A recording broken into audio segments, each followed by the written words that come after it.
We are here at Wildcat today, 4 days after it closed. This is the back part of the ride. Not much work has happened. Here at the entrance, the sign has been taken down. It's blocked up.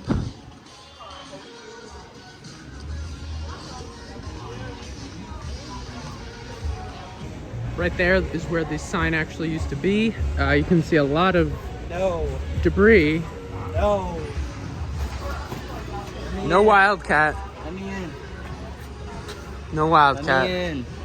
So here we have the old fun slide base where they've taken the footers out, and you can kind of see through there they have some wood and other pieces stacked up. Looks like fences. There is actively some work going on over there. They're tearing up the whole.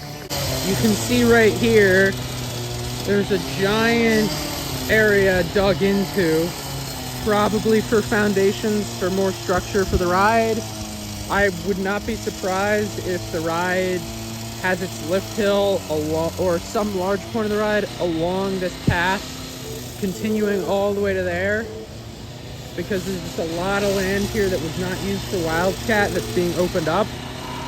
Not sure what the fate is for the Midway America tents are, but who knows? There's some guy cutting a fence apart right there, but you never know what's gonna happen.